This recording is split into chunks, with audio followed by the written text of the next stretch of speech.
if you're thinking about advertising for LinkedIn and you haven't advertised anywhere before, I'm going to tell you, I'll give you a little bit of a guide on how to be Nice. structuring your ads.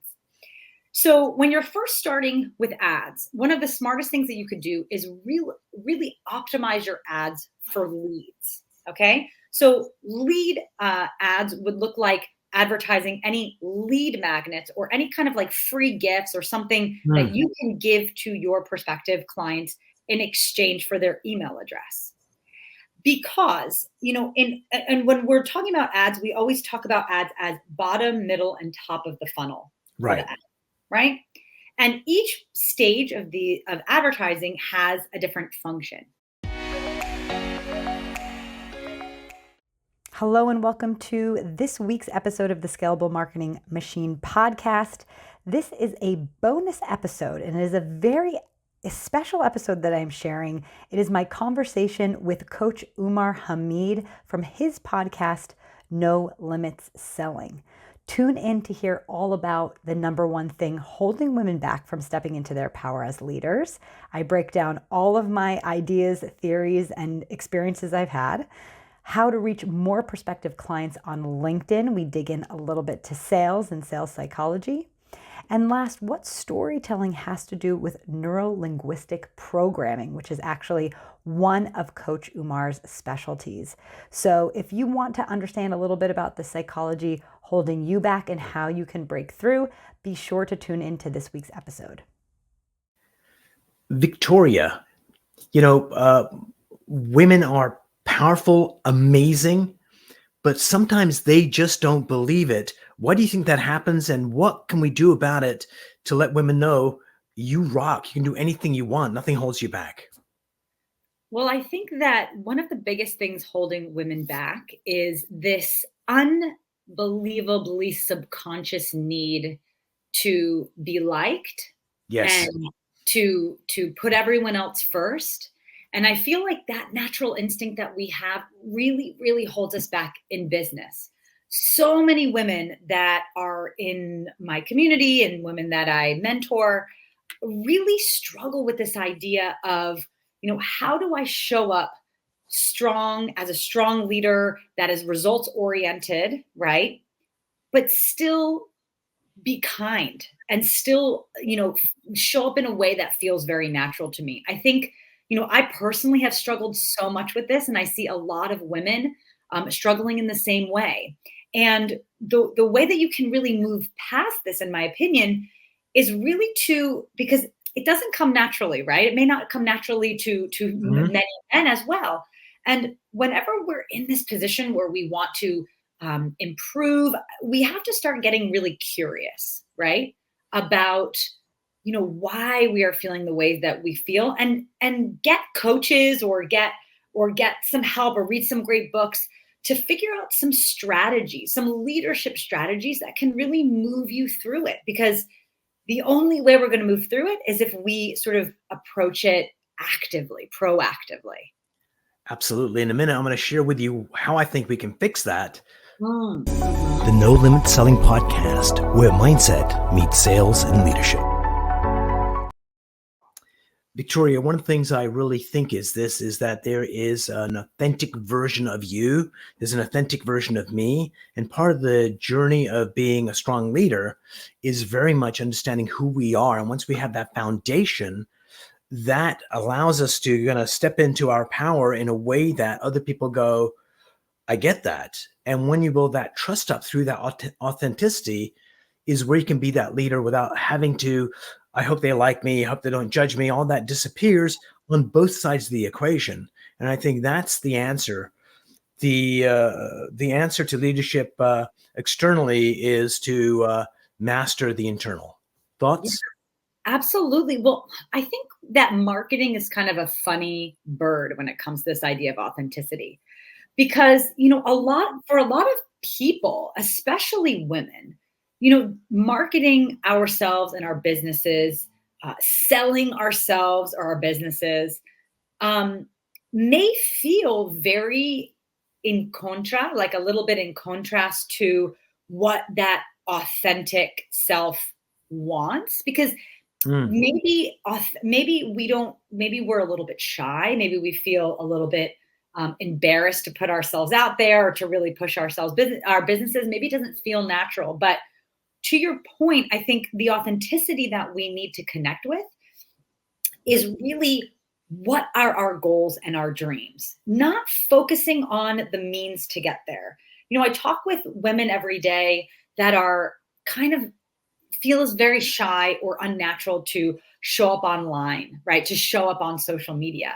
But the reality is regardless of if you have a product-based business or service-based business, we live in this world where people want to know the story behind the brand, the founder story. People want Right. to connect with people and people want to buy from people.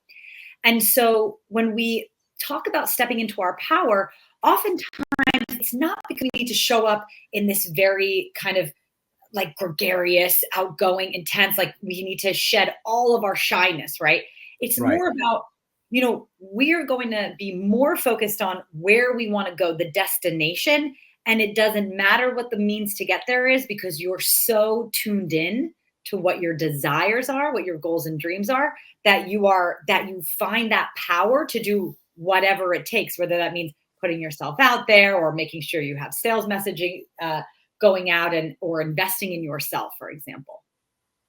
Brilliant. So you have a lot of women coming to you that are founders that are looking to do better.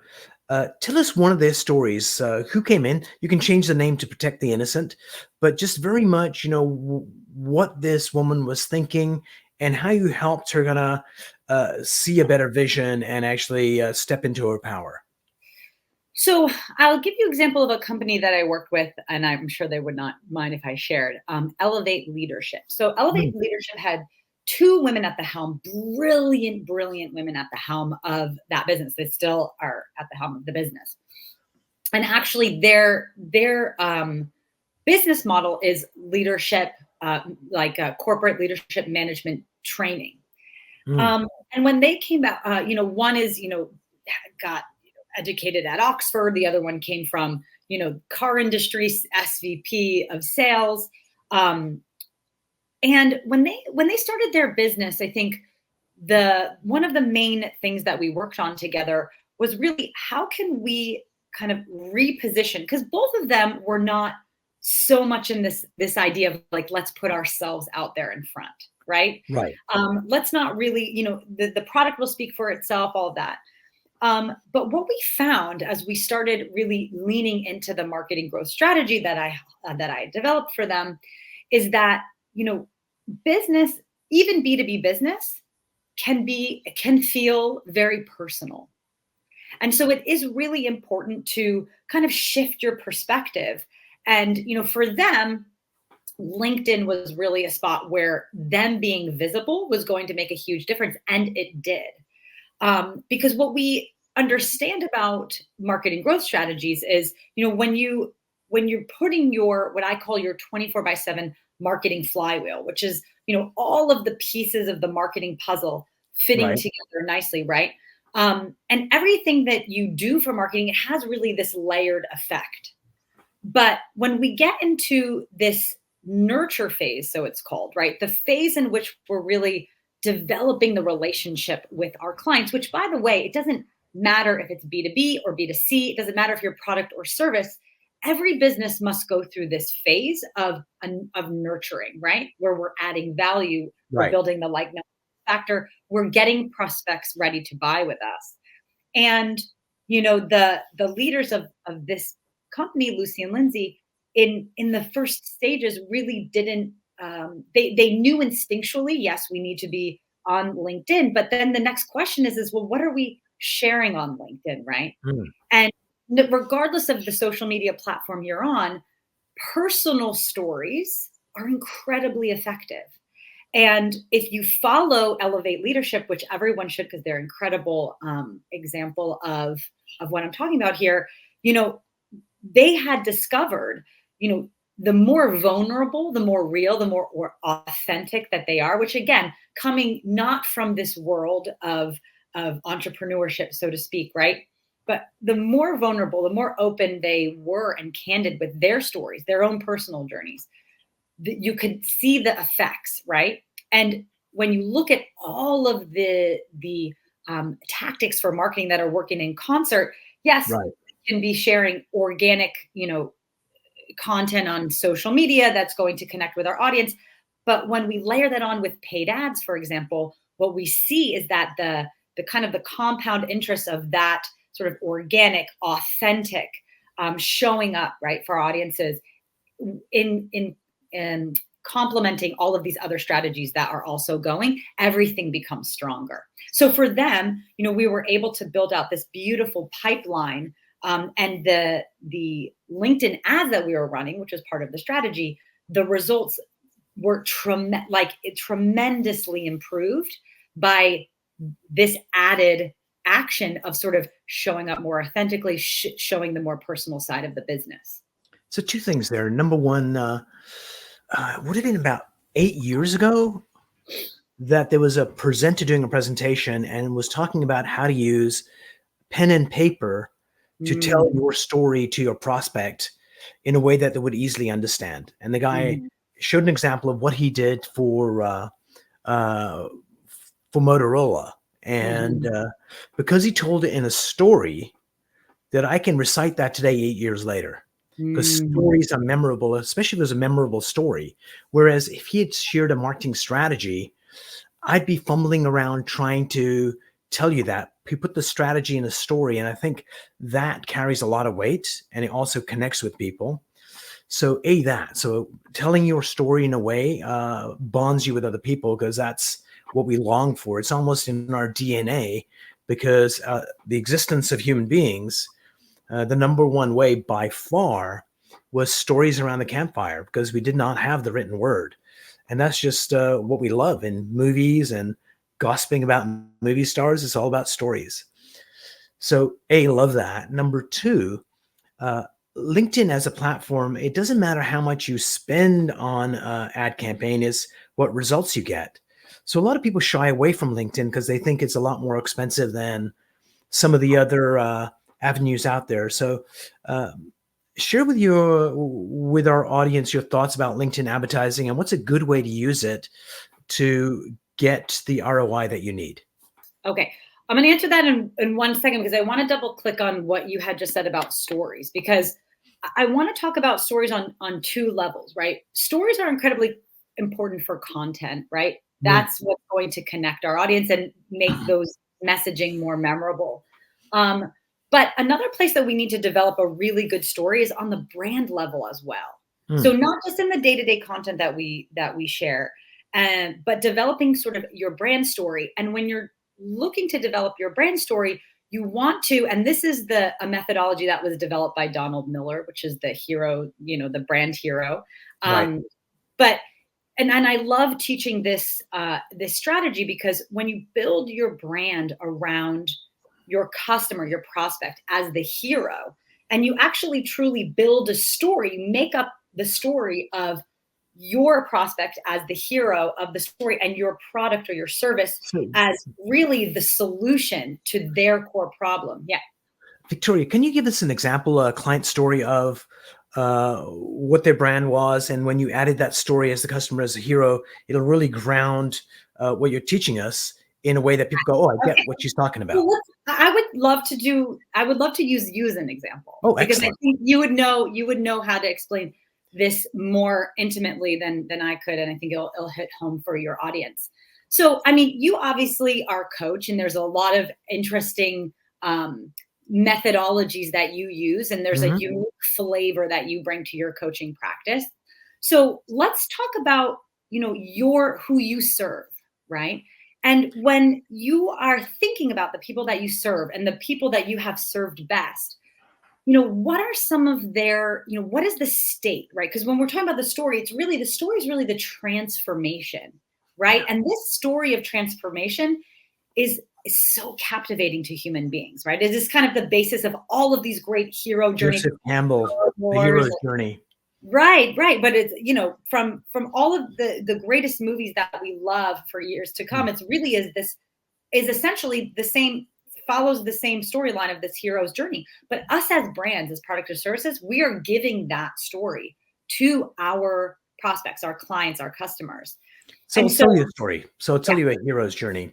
So Jake is a realtor who's doing well, but not great. And yeah. anytime he goes into a listing appointment, he takes his team leader with him because in his mind, in his heart, he's got a belief that I'm too young for this business. He's 21 years old. No one's going to take me seriously. And so we discover what that belief is. Uh, I, I use neuro-linguistic programming and applied neuroscience. I end up noticing that there's a belief blocking him. We change the belief. And a month later, when he does his testimonial, he says, that thought that I'm too young has not entered my head for the entire month. And by the way, my average listing is about $600,000, where I would take my team leader. I just closed a $3.5 million listing without taking him there. I just went there and did it. And that's what everyone needs, is to figure out, what's our potential. And oftentimes we know how to get there, but something blocks us. Yeah. And that's what we do for people, is to figure out what that unconscious block is, remove it, so they get to step into the person they were always meant to be. Right. So this is a beautiful example. And you kind of think of the beginning of the story as like, once upon a time, there was so-and-so who was feeling really, was not feeling confident, right? Yes. About, and had beliefs that they, all of these reasons why they couldn't be successful. And this person knew that there was something holding them back, but they couldn't quite put their finger on it. Right. And so in comes, Coach Umar as the guide, right? To kind of say, all right, well, you're facing this problem. So, me as your guide, I'm going to present you with the path, the roadmap, right? Which is equivalent to, Yoda in Star Wars, or any of these great guides that we can kind of call to. But so when we have this journey in our minds, right, we know the problem, we're the guy that presents with the solutions, and we sort of sell and have our prospects dream about that transformation, where you were here feeling unsure and not confident and not sort of reaching the monetary goals that you have, to when you follow this map, this beautiful proven roadmap that you have developed, that here is the transformation, right? That you feel confident that you're making more money than ever. And it's even more beautiful when we do that in testimonials, right? Because then our prospective clients and customers can see that with real, proof to back it up. But when we have this story, this basic story, we also want to create sort of sub-stories that can really showcase and bring home all of these points, all of these stages. So when you build out this hero's journey for your brand, when you're creating this content strategy, which, by the way, when we build content strategies for marketing, we want to do it in a strategic way where we are consciously moving our audience through this buying process, where they're aware of their problem, right? They're aware of the solutions for their problem, and ultimately choose us, right? So content that's going to help our prospects make decisions. But in all of those stages, right? Problem aware, solution aware, right? And then making that decision to actually decide to take action, we need to be thinking, well, what are all of the stories that we can develop within those content buckets that are going to help to burn into the brains of our prospect, to make that connection, right? And it's in such a noisy space, and I love that you brought this up, is because in such a noisy space of social media, where we're inundated with so many messages, if we really put on this lens of thinking of everything that we create and all of the copy we create for our website and for our socials and for our email newsletters and all this stuff, with this idea of building story, we're going to inevitably have more success, because we will be sort of living in a deeper place inside the minds of our prospects, right? Because those stories take hold. Absolutely. I don't know if I answered your question, though. I think so let's go back to the LinkedIn strategy. So you've got this story brand, and how do you connect it to the LinkedIn advertising to get really good ROI? Okay, so let's talk more deeply about advertising on LinkedIn. So advertising on LinkedIn is without a doubt more expensive than the other platforms, without a doubt. And in my experience, could be upwards of double for leads and double or triple to acquire clients. So if you're thinking about advertising on LinkedIn, I would suggest that anyone advertising on LinkedIn, their business is a higher ticket offer, because Right. those clients are going to be higher to acquire. And so in order to maintain that ROI, of course, we're going to want them to be more valuable clients in terms of the value of revenue that they bring into the business. That said, though, is that LinkedIn, while it is more expensive, the leads that you get from LinkedIn typically are much higher quality. Right. Because people are in a different headspace. Okay. And so if you're thinking about advertising for LinkedIn and you haven't advertised anywhere before, I'm going to tell you, I'll give you a little bit of a guide on how to be Nice. structuring your ads. So when you're first starting with ads, one of the smartest things that you could do is really optimize your ads for leads. Okay. So lead ads would look like advertising any lead magnets or any kind of like free gifts or something that Mm. you can give to your prospective clients in exchange for their email address.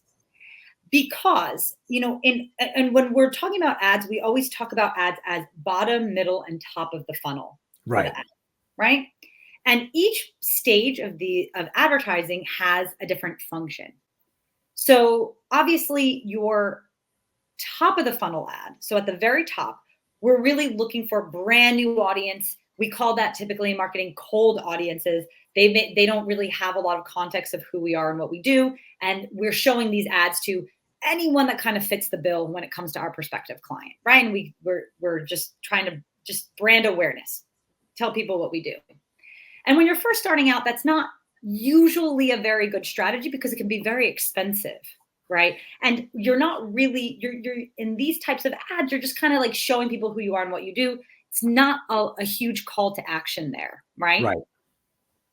Then we have middle of the funnel ads, which are more bringing in those leads. So we'll talk a little bit more about that in 1 second. And then our bottom of the funnel is really where we're asking for that conversion, right? Either call or make a sale. And as you probably could guess, running bottom of the funnel ads to an audience that doesn't know much about you would be very difficult to convert them, right? Yeah. So that's why we start with this middle of the funnel where we have one job only, which is to get email addresses into our email list so we can build that like, know, and trust factor through that nurture phase that I mentioned before. Because what you want to do is really have people get to know you. And in this middle of the funnel, we hope that these folks are following us on social media, but not necessarily will be following you, all of them. But if they are following you on social media and in conjunction getting emails from you, right? Because in that lead magnet middle of the funnel ad, we're getting their email address in exchange for something of value.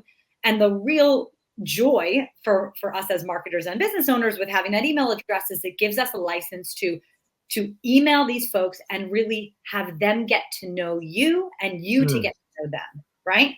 Through email marketing.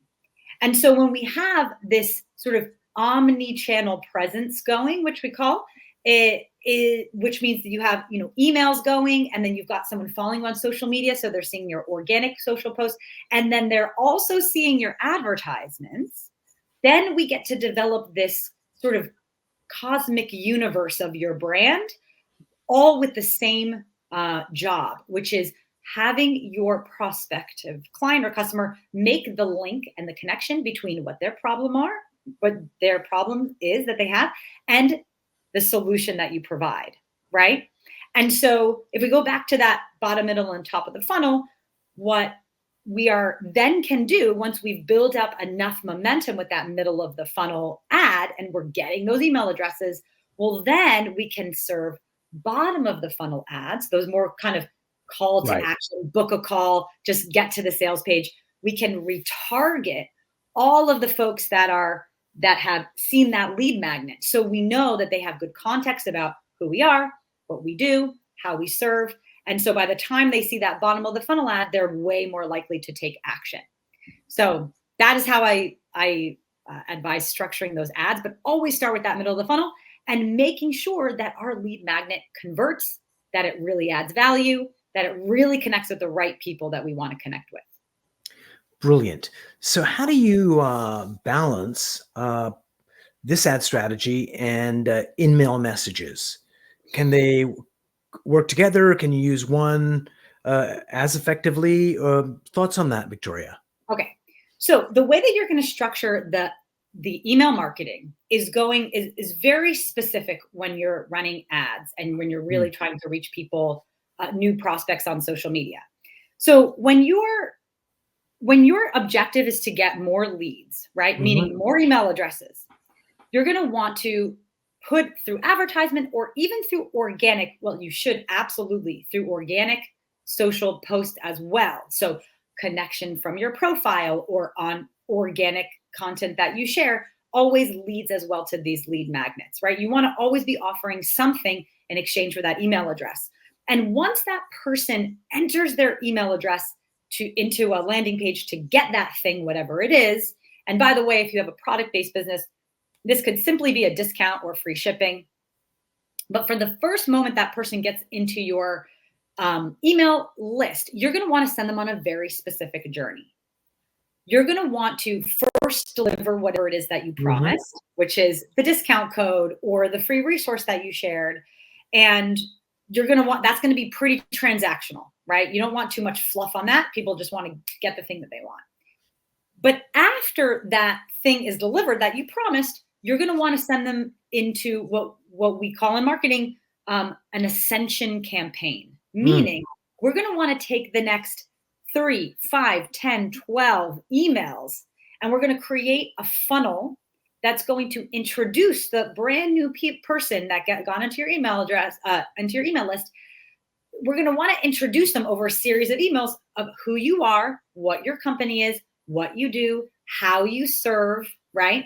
And in that Ascension campaign, you could be dripping out a couple emails and you're going to explain some certain aspects of your product or your service, and you're going to educate, you're going to give value, you're going to showcase your expertise, all of that stuff, and really build that relationship. And at the end of that drip campaign, I always think it's really smart to sort of remind people how they can work with you or how they can purchase with you, right? But the initial first couple emails, we definitely don't want to inundate people with sales messages. We want to warm them up or whatever. And then at the end of that sequence, which again, I recommend anywhere between 5 to 12 emails, it really depends on how you want to organize it. But then towards the end, we just remind people how to buy. So if they're kind of warmed up and they can purchase with you. And alternatively, and this is really a personal choice, when you deliver that first thing, you could give a sales message immediately, like the first thing, and then bring them on that Ascension campaign and then kind of share with them or remind them again of how you can serve them.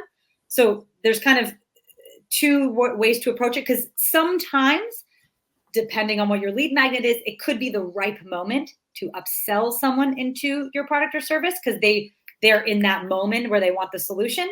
But again, not too strong. We don't want to send them on dozens of sales emails. They're just going to get annoyed. So we want to find that balance. Then once they exit that initial sort of email sequence, then you're going to move them into a long-term nurture strategy, which could look like if you share a weekly email, which I absolutely recommend, or if you're a product-based service, you maybe send several emails a week. But you're going to want to put them into sort of your regular nurture cadence, which is going to be sort of contacting them in a regular way, just adding value. And that's sort of how your ads and your emails work together. And also, when you're running any campaigns throughout the years or promotions as well, you want your ads to be matching promotional communication that you're putting through your email list as well. And that causes that layering effect that we chatted about earlier. Brilliant. So one of your areas of focus is very much empowering women owners to reach their potential in their businesses. What would be the two most important pieces of advice that you'd give women that are listening right now that have companies that would allow them to do better in their companies? Okay. So when we'll speak of marketing, because that's my area of focus. So when it comes to marketing as a founder, there's one huge block, I think, that is being perpetuated through a lot of the digital marketers out there in website, in social media world. And it's this idea that, and this is especially targeted to women, is that we need to sort of do everything ourselves when it comes to marketing. We kind of need to create the content. We need to be doing copywriting. We need to understand, ads. We need to maybe even learn how to run ads ourselves, all this stuff. And I see tons of women that are truly doing everything themselves. But over my 15 plus years as a fractional marketing director and a fractional chief marketing officer, which is a huge part of my experience, I worked with many, many, many men. And this is one of the key differences that I've seen between male and female leaders as entrepreneurs. And many of the men that I've dealt with wouldn't even sort of dream of this idea that they had to learn the skill or acquire the skill themselves, right? And I think a lot of that plays into the confidence that we talked about when we kind of kicked off the show, where women, we tend to come, and this is very subconscious in us, and you can help us kind of erase those non-serving us subconscious thoughts, but we sort of believe that we need to know everything about something. Right. Before we can, to do it well or to succeed or before we can get someone to help us with it. And this belief is a limiting belief that absolutely holds us back. So when it comes to marketing, we need to be putting on this marketing leadership hat. And this is really what I help women to achieve, where we have to understand the basics, the really important basic frameworks of how to build a brand that converts, how to build a marketing growth strategy. We have to really understand how that works. We need to know enough to be dangerous. But that absolutely does not mean we need to be executing all of the pieces of that marketing growth strategy ourselves and kind of running ourselves ragged. So we need to understand our brand communication strategy in my methodology. We need to understand our marketing growth strategy, but then we need to understand our team structure. And by the way, it does not matter if you have one person on your team or you have 20 people on your team. You have to think of your marketing effort as a marketing department with clear